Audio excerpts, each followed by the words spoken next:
Hello everybody, welcome to The Take.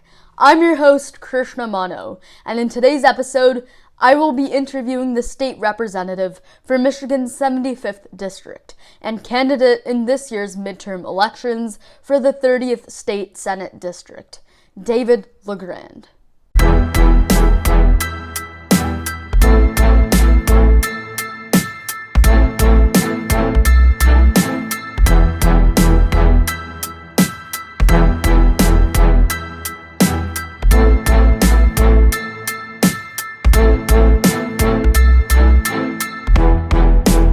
Representative LaGrand, thank you so much for joining me on today's episode of the show. It's an honor to get the chance to talk to you. It's great to talk. Could you please share a little bit about yourself and your work in the Michigan House of Representatives? Sure. So I've been in the State House for 3 years now. Three sessions. So it'll be a total of 6.5 years by the time I'm done. And I've been working on all the things you have to work on in the legislature. Politicians are, by definition, generalists, so you have to pass a budget, you have to do all the work that's involved in that. That's a significant percentage of what the state does, is just figure out how much money to allocate to what and do that every year, because we collect taxes and we then spend the money.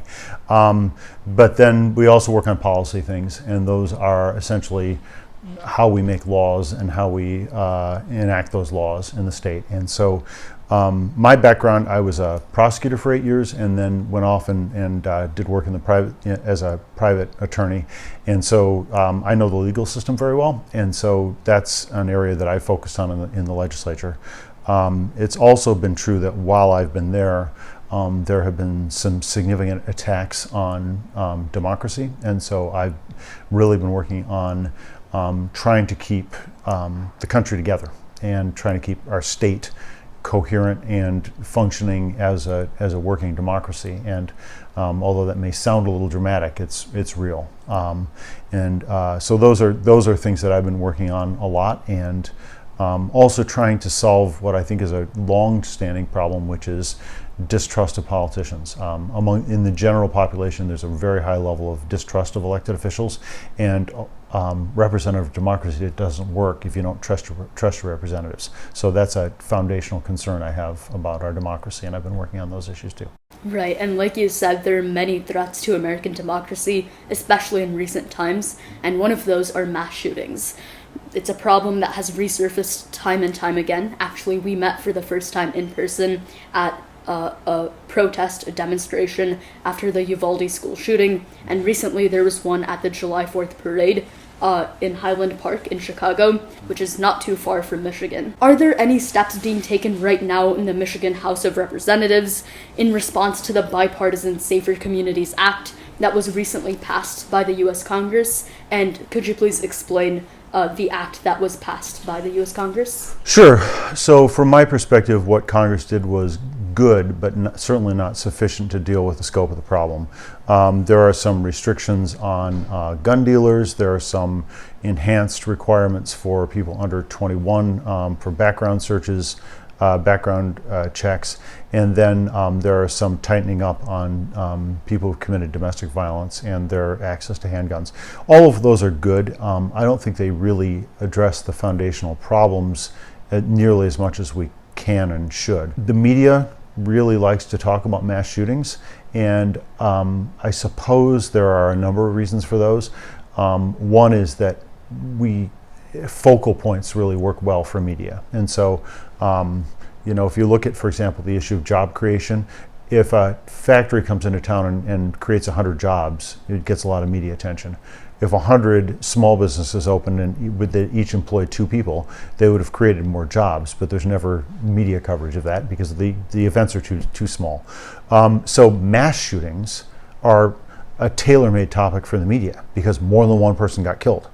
There were a whole lot more people, and a lot of them were young people, killed in the city of Chicago that weekend than were killed at the 4th of July parade. A lot more. And those shootings, nobody called out the federal resources to find out who had done those shootings. Those shootings are often inadequately responded to, inadequately investigated, and the total net damage to the community is clearly greater, if you want to count number of deaths, than the 4th of July shooting. Similarly, in the city of Grand Rapids, the number of murders has gone up alarmingly and unacceptably. Those aren't mass shootings; those are individual issues. But cumulatively, they're a much bigger problem. And so, I think it's important that we actually focus on the national problem we have with violence and the national problem we have with gun violence. I mean, one of the bumper stickers I proposed says, "Guns turn arguments into tragedies," because if you and I got in an argument, in a fight on this couch right now, very low likelihood that anybody would die because neither one of us is holding a gun. But a gun could easily escalate something into a much bigger and more tragic event. So, guns are a really significant part of the problem. But another problem is, how do we deal with the problem of anger and violence in our society?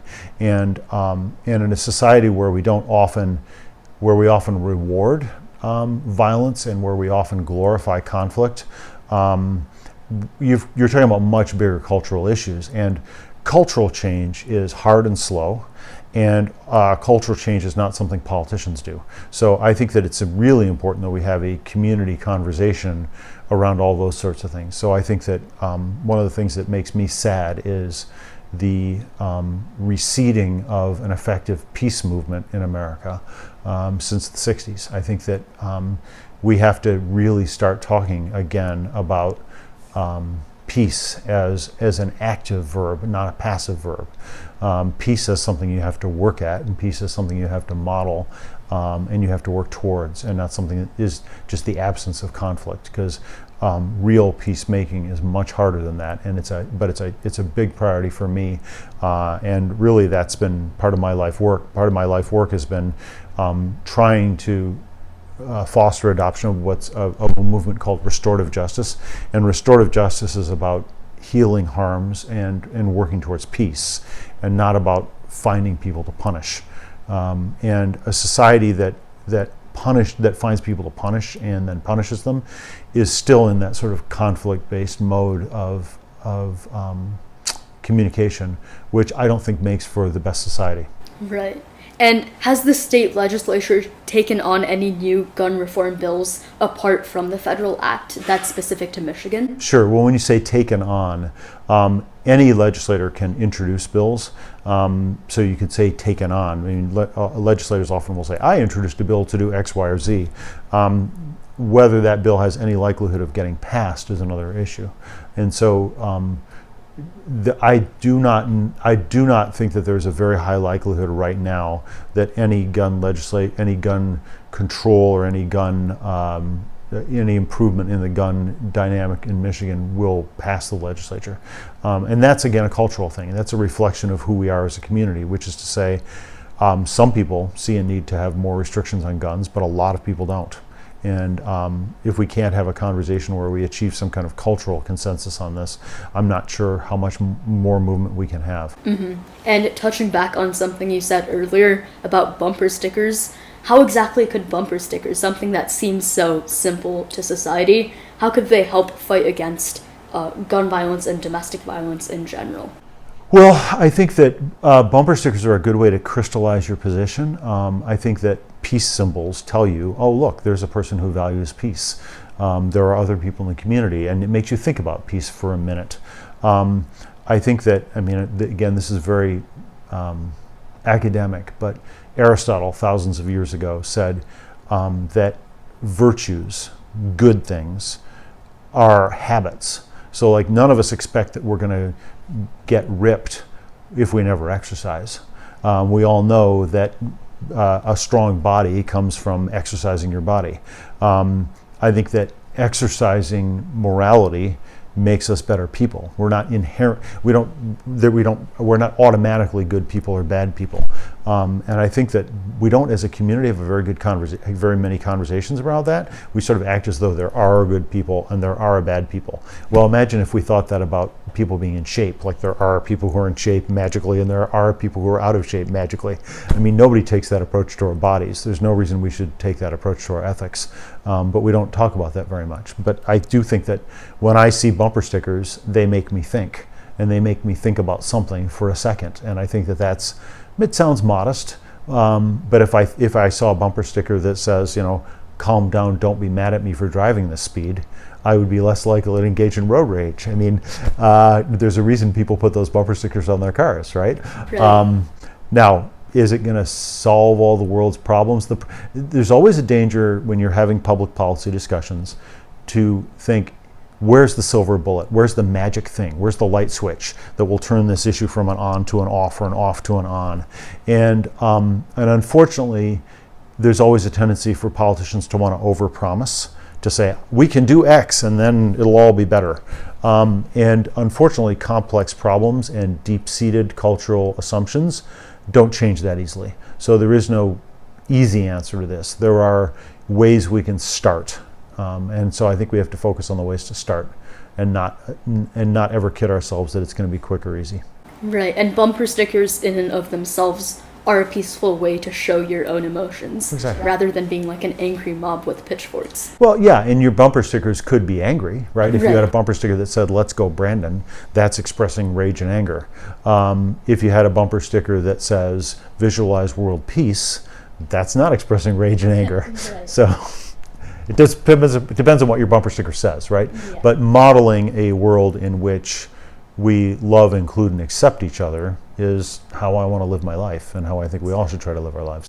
And moving on from one threat to American democracy, like mass shootings, to another, criminal justice, which has been a big problem, a major problem for many years. And you have, ever since you started your campaign, you have been a strong supporter of criminal justice reform, making your belief clear that criminal re-entry into the workforce and cleaning up low-level convictions leads to a safer and stronger community.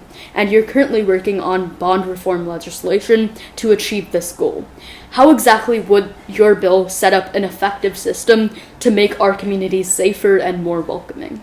Yeah, so it's a really important topic. So and it's worth going into this on a very basic level. So the first thing to know, that everybody needs to understand, is that in America there are a lot of people who don't have a lot of extra money in their lives. So more than half of our citizens don't have $500 spare sitting around, and they don't even know who they'd ask for help if they had that problem. Now, what we do in our justice system is, if someone's accused of a crime, not convicted of it, just accused, they go in front of a judge for an arraignment.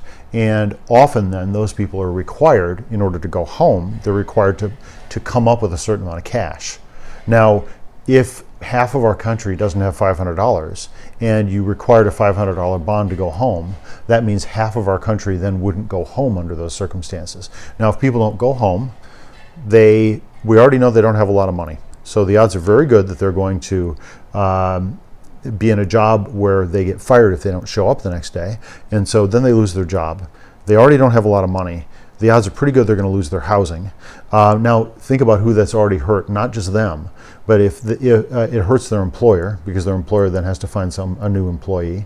It hurts the landlord, who then has to clean up and re-rent their apartment. So it hurts them, but it also is not good for landlords, and it's not good for employers. Also, of course, if you break somebody like that, statistically, they're not less likely to go out and commit low-level offenses than if you let them go home and keep their life together.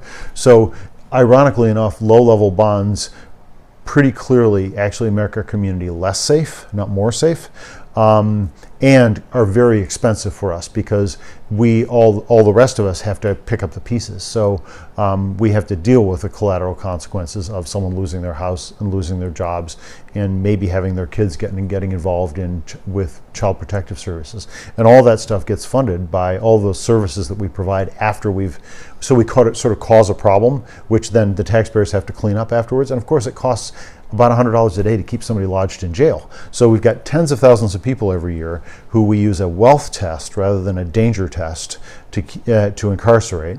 And we incarcerate them not because they're dangerous, but because they're poor. And then their lives go sideways, and then we have to clean that up, and then we blame them because their lives went sideways. So it's a really, our current wealth-based system for pretrial detention has only downsides, and it's really hard to see that there are useful upsides. Now, should we use a pretrial detention system for people who are demonstrably dangerous? Yes, that's what our justice system is. Unfortunately, there are some people who you simply have to take out of society because they are demonstrably dangerous. Those are the people we should be locking up, not people for whom we're literally screening for how rich are you, not how dangerous are you. So it makes no sense. It's just something that we've been doing for 500 years, and so it's kind of gone unchallenged for a long time because we've been doing it since the Middle Ages. Now, a dumb idea that we've been doing for hundreds of years starts to look normal, and it doesn't look like something you'd necessarily challenge, but it's a really important topic. That being said, it's only one piece of the puzzle. So when I talk about criminal justice reform, I often say there's before, during, and after. So the before, cash bond. During, how long do you keep people, and are you getting any good results from keeping people for the length of time you keep them? So if you keep a shoplifter for a day, is that better or worse than keeping them for 30 days? I mean, imagine if I locked you up for a day. You would probably really be traumatized. You'd really be upset. You'd remember it. You would get the point. I did not want you to do that thing that made me lock you up for a day, right? You would really try hard not to do it again. Yeah. Now, would you learn the lesson any better if I kept you locked up for 30 days? Not clear to me. Maybe you would, maybe you wouldn't, but that's where you have to have a conversation, right? You don't just assume that more incarceration gives you better outcomes. You have to have a conversation where you look at the data and you look at the outcomes and you say, oh, turns out keeping somebody locked up for 30 days is actually less effective than keeping them locked up for one day, because one day they don't lose their job, 30 days they lose their job, and if they lose their job, then we got to deal with them as a homeless person. So that's an example. I'm not saying that necessarily in all circumstances you'd want shorter times of incarceration, but Michigan keeps people in prison twice our national average. So we don't have to become Norway. If we just became Ohio, we would have the size of our MDOC. And the Michigan Department of Corrections, our prison system, costs Michigan taxpayers billions of dollars a year. So if we're spending billions of dollars, we should demand evidence that that's a good place to spend billions of dollars. I wouldn't spend money in any of my businesses without wanting to know that I was going to get some kind of return for the money I'm spending. Well, government should be held to the same test. If I'm spending taxpayer dollars, there should be some demonstrable benefit to my having spent the money. So if I'm spending money to make society worse, that's probably not a great investment of money. If I'm paying money and if I'm spending money and it doesn't make society any better, that's a lousy investment of money. I want to spend money to make society better. But in our justice system, we don't even have conversations about cost-benefit analysis 90% of the time. Most of our conversations are driven by fear impulses or demonization impulses. So we say, someone did something bad, so we should be really mad at them. Or we say, somebody did something really scary, so we should do something in reaction to how scared we are. And not say, how do we want to create greater public safety? If we want to create greater public safety, let's figure out what policies will get us a more safe community. Because we all want to live in a safe community. We all want to live in a safer community. So how do we get from point A to point B with the least amount of money and time and effort invested? In life we make those decisions. If you were training for a marathon, you'd want to know, how can I train the least amount of time that will get me the fastest result? How do I train most efficiently? And so government should have those conversations about everything, but our judicial system is the place where I think we are the worst on that. We don't spend money on health inspectors with no idea whether they do any good or not. We don't spend money on monitoring water without having any idea what the results are or not. We don't go test for PFAS and then throw the results away and not look at them. Our justice system is sort of like testing and then throwing away the results. So there's a lot we got to fix there. The other thing, in really bigger terms, our justice system is largely a failure-based system. You did something wrong, we punish you, and then we watch you afterwards to see if you're going to fail again. our specialty courts are a success-based system. So our specialty courts say, you had a problem, we're going to deal with that problem, but we're also going to try to see how you can not have that happen again. In other words, what resources and help do you need to not have that happen again? That's a success-based model. And we're slowly moving towards a success-based justice system, but that's really where we need to go if we care about the people who are involved in the system, victims, offenders, and if we don't want to waste money. Right, and when you pointed out and elaborated the problem and gave your solution, it almost seems like common sense that we need to do something about it, but unfortunately there's that traditional mindset that things should go on as they did hundreds of years ago, as you said. And I feel like it all comes down to that domino effect that you were talking about, where it's not just the criminal being, or the person who is found to be a criminal being affected, it's the taxpayers, their renters, everyone around them. So it's a problem with all of society, really. Yeah, so some of it is fear, right? And some of it is small c conservatism, which can be good in the sense that if we've always done something this way, prove to me that we really should do it another way. That's a good small c conservative impulse, right? If we've always had sidewalks and I'm like, you know what, we should get rid of sidewalks, they're a bad idea. I'd have to prove to you that they're a bad idea, because you know how sidewalks work right now. They seem to work pretty well. So unless you have a compelling reason for why sidewalks are a bad idea, I have an uphill battle to make that conversation with you. Well, that should be true about any good idea. So if we've been using bond for 500 years, and the first reaction is, well, it looks like it's working, so show me why it's not working or what we could do better. In the issue of cash bond, that's an easy argument to make. I also made that argument very successfully about cleaning up people's old criminal history. That's called expungement. Turns out if you clean up someone's old criminal history, their nonviolent past stuff, that if they haven't committed any new crimes for a long period of time, we know that those folks are very low risk of reoffending, and we know that if you clean up their old history, they go out and get better jobs. So that's good for everybody. They pay more taxes. They, of course, have lower risk of reoffense because they got a better job. And it's good for the people because they can prosper and live free of shame. So our expungement bills were a great example of something that got passed generally with consensus, that was a new thing, but we could prove that, and we can demonstrate with data largely, that it was a good idea, because we had data from tens of thousands of people so that we could show this would be a good policy. We just, this session, I led the charge to clean up a government registry of parents, and we improved that registry a lot. Nobody had done any work on that for 30 years, even though a lot of people knew that it wasn't working well, because of inertia. Because it's there. You go to work this morning and it kind of looks the same as when you went to work last week, if you're working inside the system. So sometimes people work around things that are dumb because it's easier to work around the dumb thing than to fix it. So to give you an example, I think that a lot of our traffic signals in Grand Rapids probably should become four-way stops after rush hour traffic. To change that would take time and work and effort, and it's not that important to me. I do think it would make traffic flow better. Maybe I'm wrong, but assuming I'm right, there's inertia and there's a threshold of it's working now, right? What we are doing now is giving us what we experience now, and if I don't experience this as massively bad, what's the incentive for change, right? Yeah. So something like a police shooting or the George Floyd case, that people look at and they think, that's wrong, that can't be okay, and that can give you an outcry and an outpour that can lead to real change.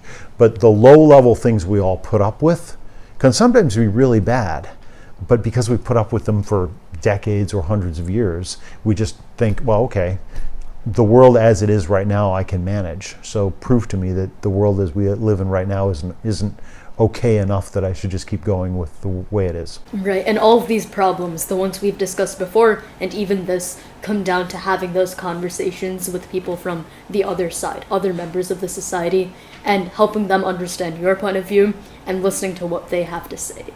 Absolutely, and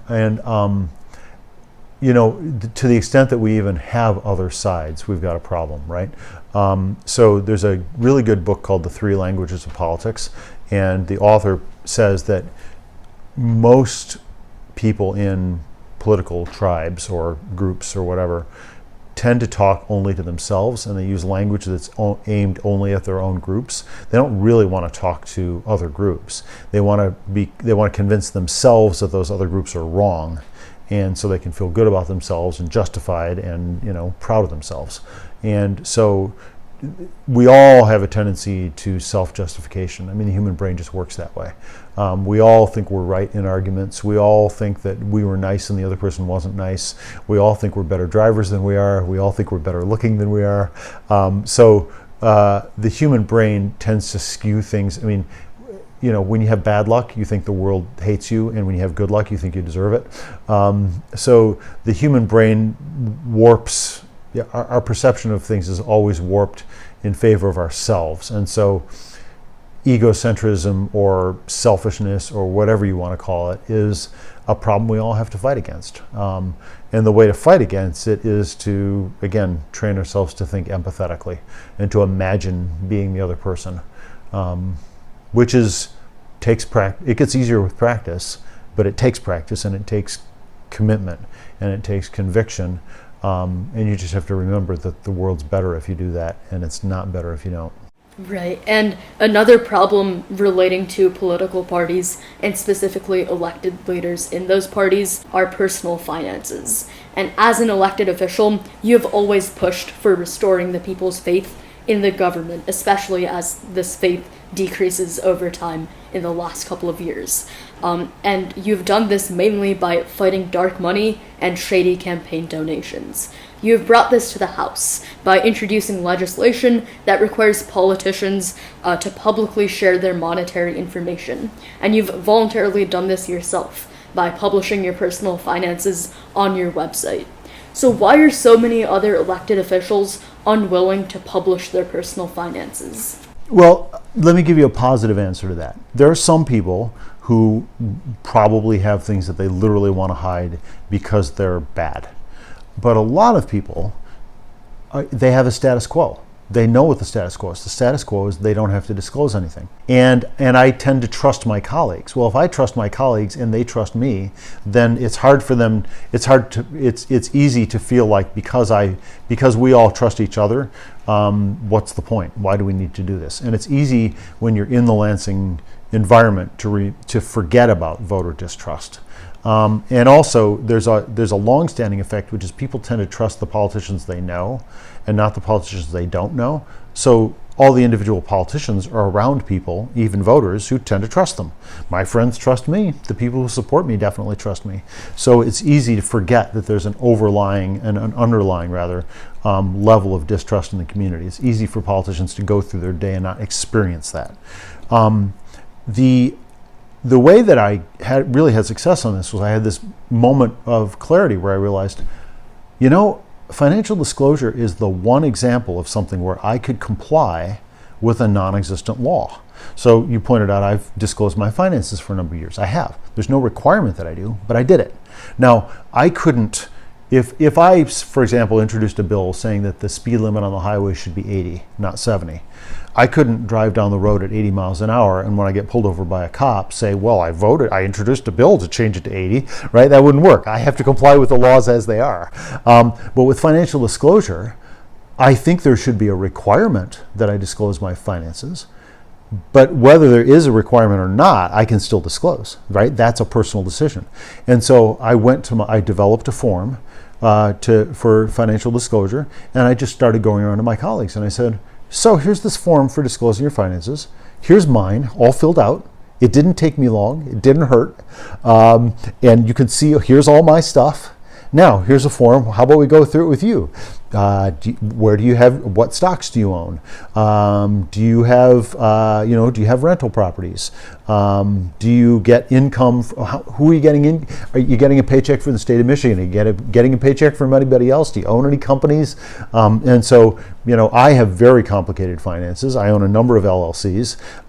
And so I always say, look, I have more complicated finances than you do, to most of my colleagues. And I said, if I can do it in 5 or 10 minutes, you can do it too. It's not going to hurt. And then I showed him my friend and colleague Yusuf Rabi was an early partner on this. And so Yusuf has a form, and his form is really simple because Yusuf owns his house and a cat. And so his form is very simple. And so I was able to say to people, look, this is as bad as it gets. That's my form. And here's what yours might look like, because this is Yusuf's form. Like, should we just do this a minute? And so I sat down with people and I just helped them fill out the form. And once a lot of people had filled out the form, then they realized, oh, that wasn't so bad. And then if they've already filled out the form, why wouldn't they want a requirement? It's not going to hurt them. They know what compliance looks like because they just did it. And then some of my colleagues just thought they had to think it through a minute. So I had a colleague who has become a big supporter of financial disclosure and has been a partner almost from day one, almost. When I first talked to him about it, he said, I don't want to do that. Then he went home over the weekend and he thought, this is really important for democracy. We should do this. And he's been my help and a partner and a champion on this with me ever since. But it took him a weekend to go home and think about it. And then he thought, because I have always said, and what I say to people all the time is, look, it may sound a little cheesy, but representative democracy can't work if nobody trusts the representatives. Then we can't, because representative democracy means you are delegating some decision making to me to go make decisions for you. We could do direct democracy. We could all wake up every morning and vote on our phones. I mean, it's possible. But if we want to elect representatives, if we don't trust them, it's not going to work. So the effect of money in politics and hiding money in politics is, I think, the number one reason people don't trust politicians. They all feel like they're corrupt and they've been bought, and they don't know how and they don't know why, and they can't quite put their finger on how it happened, but they know, right? They're like, they're all dirty. Now, there are a lot of things that are problematic about how politics works in America. That being said, democracy is the worst form of government except compared to all the alternatives. So democracy is the best thing we have on offer. So it's our job to make sure that it works as well as it can. And I think that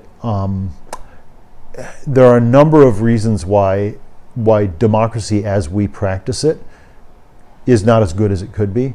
One of those is that we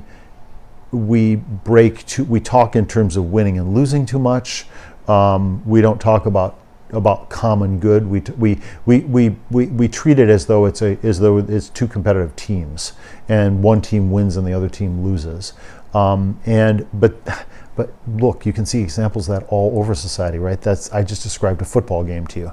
So a conflict-based win-lose vision of the world is how often people see our economy. I mean, capitalism is sort of a conflict-based vision of an economy, right? And so, are there better ways if you strip any moral element out of capitalism, it starts looking pretty problematic. So capitalism as a palatable thing functions in a world where the actors actually have some moral sense. So a moral CEO won't do some things even if it would maximize profits. And Adam Smith was very clear on that. You need moral agents involved in your system to make capitalism palatable. Well, that's certainly true of politics too. So you need moral agents doing politics who won't do some things, even if it might help them win, and who won't cross lines, and who will concede elections, for example. Because democracy demands that if you lose an election, you admit that you lose it. Otherwise, it doesn't work anymore. So conceding elections is pretty foundational. Not doing completely unsubstantiated attacks on your opponent is pretty important. So because the attack itself will be sticky enough that people will think that the person, if you accuse someone of something horrible, it's easy enough for people to be like, well, they couldn't prove it. That doesn't mean, right? And so and incredible things can get traction, right? Like there were actual people in America who actually thought that Hillary Clinton was running some kind of horrible criminal enterprise out of the basement of a pizza parlor. I mean, I say that and it sounds crazy because it is, but people believed it, right? And sometimes it feels like the crazier the thing you say, the stickier it is. And that's because the human brain kind of is amused by crazy, right? Normal is boring. Crazy is interesting, right? Like the idea of faking the moon landing, right? I mean, it's crazy, but it's an interesting crazy, right? It's a really interesting thing to talk about. The idea that your next door neighbor might be a Martian, that sounds like a movie, right? Whereas your next door neighbor just being your boring next door neighbor, you can't make a movie out of that, right? So, I mean, that's another problem with the human brain, is we like to be entertained, and we like to believe in the mysterious and the transcendent. And because we're attracted to those things, and I say this, I'm a Christian, so I believe in the transcendent. I believe in the miraculous. But the very things that make me inclined in that way, if they're misapplied, can lead to believing things that don't make any sense, just so that you can have believed in something. So, believing that there was a giant conspiracy to steal the election, you can believe that. You can believe the moon's made out of blue cheese. There are people who believe that the earth is flat. And I think that's sometimes in America, we don't do a very good job talking about belief, and we act as though belief is an undifferentiated virtue. And the proof of belief is if something's not rational. So the more irrational things you can give credence to, the stronger your belief is. And so we can have a contest in who can believe the most stuff, which is a fundamentally anti-intellectual and educational attitude. But it's something that's got a remarkable amount of credence. And so that's one of the reasons why and frankly, the left and the right can both do it. So you can certainly see the left trying to suppress speech in some contexts now, which I think is very disturbing. But people on the right want to suppress education all the time. Don't teach our kids X, Y, or Z. Well, the scientific method doesn't work that way. The scientific method says, prove to me that X, Y, or Z is wrong. Then we won't teach it. We're not teaching things based on whether you like it or not. We're teaching things based on whether we think that there's rational evidence that they're true. I mean, if a groundswell thought that we shouldn't be teaching about the existence of gravity in our schools, we could stop teaching about gravity. We could come up with, God making a natural affinity between the earth and people, and we can create a new attractive force we started teaching about. Wouldn't be education anymore, it wouldn't be rational. We could do it. I don't think that'd be a good thing. Definitely not. And when you put it like that, it shows how much American democracy has been shaken at its foundations just over the past couple of years. Yeah. That being said, I think it's careful to see the rise of Trump as a symptom and not as a standalone phenomenon, because it rests on a lot of attitudes that run deep in America that we don't want to encourage and we want to be careful about. So, the rise of that level of pathology, democratic pathology, is entangled in a lot of things. It's a very complex problem, and some of it's entangled in new technology. I mean, but that's an easy one, and people have beaten that to death, right? Like the internet caused Donald Trump. Well, there's something to that. On the other hand, he does rallies, and Hitler did the Nuremberg rallies, and they were very effective. And Donald Trump's doing his rallies for the same reason. They were very effective. So I'm not sure you can I'm sure you can't just blame new media for the rise of the Trump pathology in America. There are longer, deeper traditions of, rejection of education, rejection of rationality, distrust of politicians. But a lot of things have been rising over time. So money has a massively greater hold on politics now than it did 40 years ago. And Trump pointed that out. He may have been the wrong messenger, but he had the right message. When he just said that we needed to drain the swamp, he wasn't wrong. There is a swamp, and it does need to be drained. He may not be the right guy to do it, but the number of lobbyists, I mean, if you look at D.C. and you look at the rise of Washington, D.C. as an entity, as a collective force in America, it's just exploded in the last 40 years, and the number of lobbyists have exploded, and the amount of wealth. The fancy word for it is rent seeking, but basically more and more people are figuring out how to leverage influence over government for personal profit, and that starts meaning that our government is being taken over by profit motives more and more and more, and that's obvious, and people talk about it all the time at the federal level, but it's not like it doesn't happen at the state level too. We may be a step or two behind, but there are all kinds of places where you can clearly see the influence of money in politics in Lansing. And so, though, and it's hard to say that any of them are good. Ideally, you'd want things to be driven by public policy and not by rent seeking. So figuring out how to put those guardrails back in place is important. Definitely. And another issue that quite a few Americans don't believe in is climate change, and the fact that we the people are the ones that are adding on to its effects. And as more data is released about PFAS contaminating our Great Lakes, we understand that it is more dangerous and common than what we once thought. Could you please elaborate on the Michigan state government and the efforts they're taking to remove PFAS and other chemical compounds from our environment? Yeah, I think that there's an important conversation to be had there. So, so let's talk about three things. One is production, the other is point source, and then the other is pervasive distribution. So, we made a decision, human beings, about 200 years ago, to have the Industrial Revolution, and we've made a decision to consume things that use plastics and exotic chemicals and all kinds of things that aren't great to have in your body.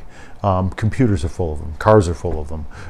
So we decided to live in a world and tolerate levels of pollution to get cars, high rises, elevators, the modern world.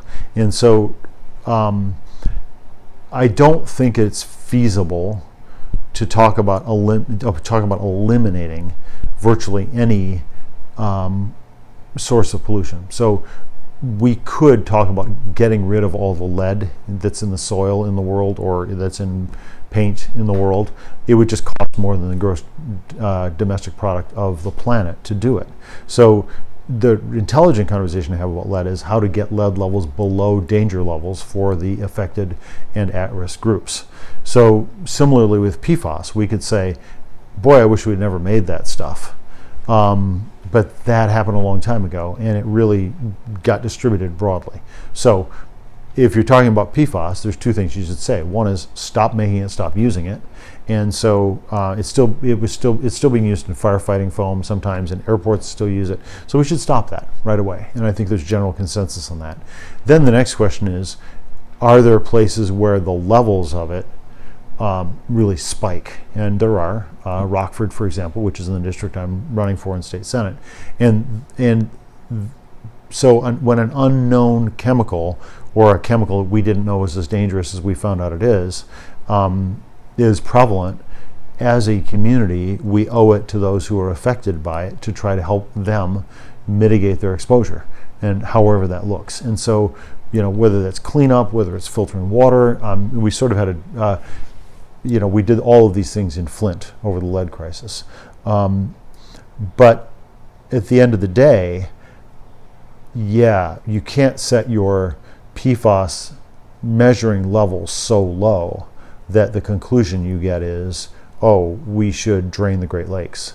Any more than you want to set your lead levels and your copper levels so low that you have to say, we should shut down all of our cities and build new cities, 5 miles to the directly east of where our current cities are. So when you're talking about health things, things get emotional very quickly, but you also have to realize we live in a world of limited resources, and nobody actually, all of the folks who are concerned about Line 5, for example, not very many of them are driving electric cars. A lot of them are still driving fossil fuel cars. So yes, we should be moving to a post-fossil fuel world. I don't use fossil fuel anymore, but I'm a rarity. And until we get to the point where nobody's using fossil fuels anymore, we're still going to have to figure out how to refine oil. We're still going to need to extract it from the ground. We're still going to need to transport it. And so how to do that in a way that's safe is the conversation we should be having, and not having. So it's always dangerous in this space to start talking in absolutes, as though, 1 part per trillion of PFAS is the equivalent of sitting inside of a nuclear reactor in terms of its risk to human health. It's not. And yes, it's true that we get some health downsides from technology, but it's also true we get a lot of health benefits from having the medical system we have, which is itself a byproduct of technology. So, it's a little bit like, we're in this odd situation where often liberals love to beat on pharmaceutical companies. So if you run that rhetoric right now a minute, it would sound like those pharmaceutical companies making tons of profits, making all those vaccines. Oh yeah, saved us from COVID, right? Right? I mean, all those pharma companies just developed a whole lot of incredibly useful vaccines that are going to save millions of lives. So, do we want to unravel the architecture that gave us that? Probably not, right? And those were not for-profit entities that did that, right? Those were all for-profit entities. Now, do we have to have a conversation? Can we have a conversation about caps on profits? Potentially, sure. But we got to be very careful if we do it that we don't break the thing that could save us. Definitely. And I've realized that a majority of this conversation has been very sad, but that's because of the major pressing issues that America faces today, all threats to our democracy. So to hopefully lighten things up, this right here is a photo of you as a 4-year-old. Show it to the camera. I hope it's focused. Show it to the camera.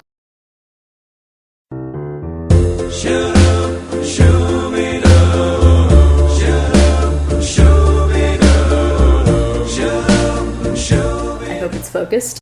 Where'd you get that from? It's on MLive, actually. I was quite surprised. First of all, I'd like to touch on the fashion style here. Who exactly was your fashion designer behind this outfit? Like the hair, the plaid shirt, it's all... That was my parents doing their best in the 70s, right? What could you say? Well, they did a great job, because this is what people at the Met Gala should aim for.